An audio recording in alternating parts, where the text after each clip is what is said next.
Everyone talks about needing a contract, but let me tell you something most lawyers won't.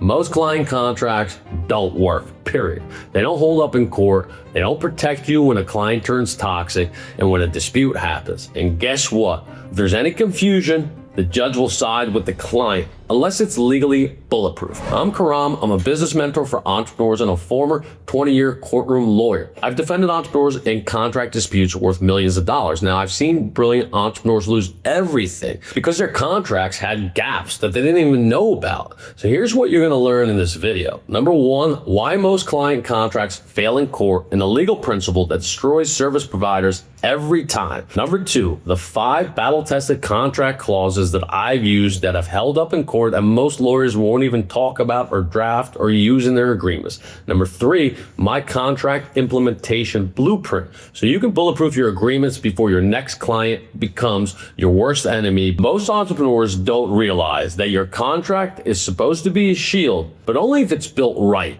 The average contract dispute costs $47,000 in legal fees, even when you win. And here's the brutal truth. 73% of service providers lose contract disputes not because they didn't deliver, but because their contracts were too vague to defend or to prove. There's a legal principle known as the presumption against the drafter. Now, it means when contract language is ambiguous, courts interpret it against whoever wrote it, and that's you, the service provider, every single time. So if there's a dispute, you'll have to prove 4 things, right? What was agreed, what was delivered, that you acted reasonably, and that the client understood the terms. Now, most contracts fail on all 4 points, and I've been in court and I've seen it, and I can't tell you how many times that happens. Now, even Kim Kardashian's KKW Beauty got sued by their marketing agency because their contracts were vague. They didn't clearly define deliverables. The agency claimed they were owed $45 million for additional work that was not specified in the original scope. The case dragged on for years. Who knows how much money they paid lawyers because the contract was too vague. So let's break down the 5 clauses that prevent these kinds of disasters. So clause number 1 is having an airtight scope of work with exclusions and change orders. So what is the scope of work? It's the exact services you're providing and what's explicitly excluded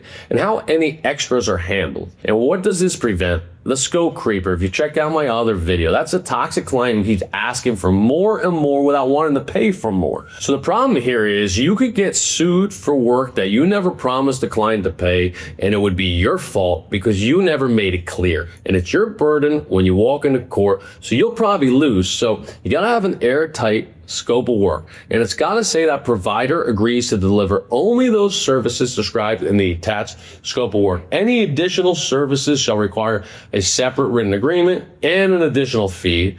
And then you have to exclude services that your customer may typically think are included, just to avoid any confusion down the road. That can be just as important as to what you include. Make sure to exclude, right? So what happens without this scope? Clients keep pushing boundaries, right? And they'll get resentful. So they think you're under delivering. Now, like I told you, in court, if the scope's vague, the judge assumed everything they asked for was included, and they'll rule against you. Now, clause number 2 is an offer disclaimer that has client responsibilities that shifts the burden of results to them. Now, a legal disclaimer making it clear you don't guarantee results, and the client has to participate actively to succeed. That's what results are dependent upon, not your promises. But what's it going to prevent? The outcome obsessor, the blame game, the ghost blamer, all those toxic clients who don't do the work, but they're going to blame you for not getting the results. So what's the problem here? The problem is it may not be your fault, but it's your reputation and your brand that's going to get slammed in this situation. So you need a provision that basically says that the client acknowledges that results are not guaranteed, and that they depend entirely on their own implementation, their own effort, market conditions, and other external factors beyond your control. The service provider, right? Service provider makes no warranty of specific outcomes. That's really important. So what will happen without this provision? They will ghost your calls, the client. They'll ignore your advice, and they'll demand a refund claiming you misled them. If you don't give them that refund, here comes the lawsuit, and I've seen it. These are toxic clients, and it's your mistakes that enable them. So what's the 3rd clause that's really, really important that most lawyers leave out of these agreements because they don't understand litigation? That's non-disparagement and reputation protection. You need a clause that prohibits public criticism, false reviews, or online bashing during and after your engagement with a client. This is going to prevent disparagement, the reputation bomber, the client who flames you publicly because they're upset or didn't get the result that they imagined you promised them, right?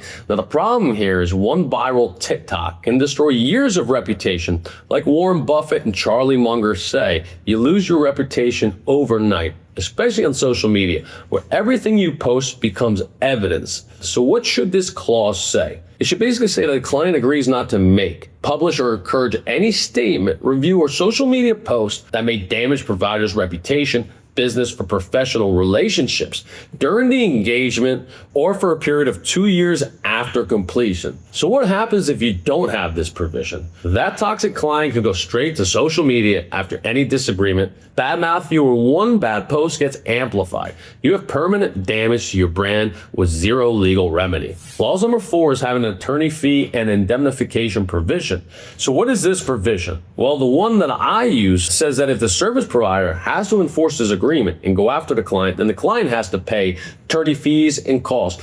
Pre and post litigation, that's really important. I have a very special attorney fee provision that's held up in court that's unlike any other one that you've seen, because the typical provisions provide that when the parties go to court, the prevailing party may get attorney fees.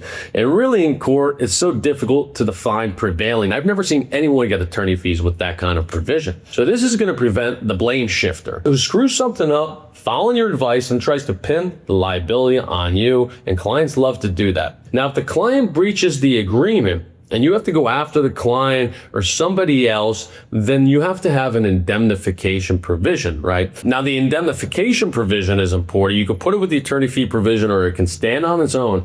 It's extremely important because if you have to enforce the agreement and go after the client, or if the client does something where you have to go after a third party, or a third party comes after you because of the client's bad act, because of the client's breach, then the client will be legally responsible to you, meaning they have to defend you. They have to hold you harmless. They have to pay for your attorney fees.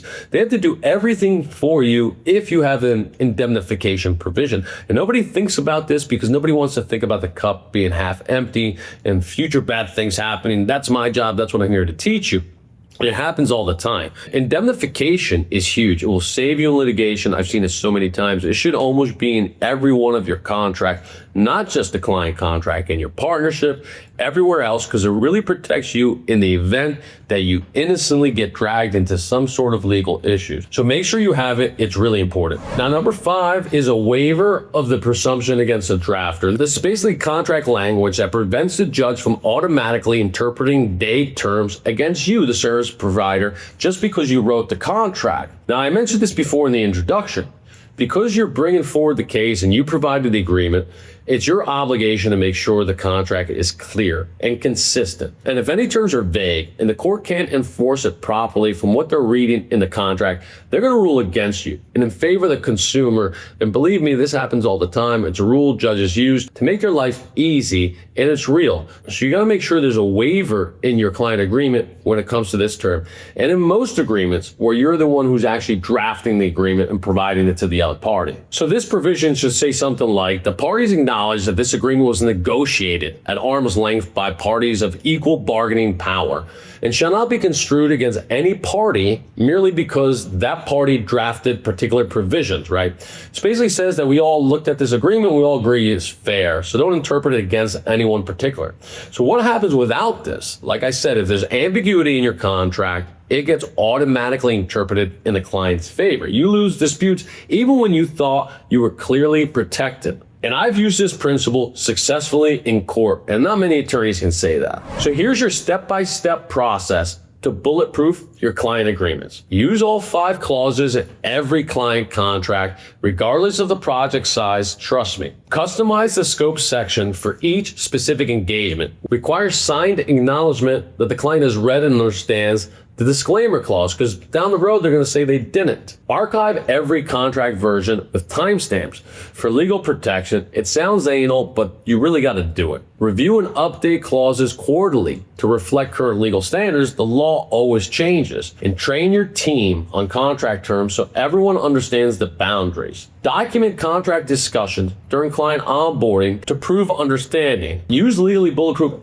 SOPs and create change order templates that reference the original scope limitations. Now, always remember that the best contract dispute is the one that never happens, because your agreement was so clear that both parties understood their obligations perfectly. Ambiguity is what causes litigation. Your contract's not a business formality. It's nothing to be scared of. It should be your sword and shield, and it should be your best friend that you really understand, right? The entrepreneurs who survive long-term understand contracts. They can basically write their own. They're the ones who protect themselves before problems arise, not after. They're proactive. These 5 clauses have saved my clients in legal battles, and they'll save you millions of dollars. So don't wait until you're facing a dispute to realize that your contract has holes. Fix it now while you're thinking clearly and not under legal pressure, or so excited that the deal's gonna get done and you blow it. So now that your contract is legally bulletproof, you need to structure your entire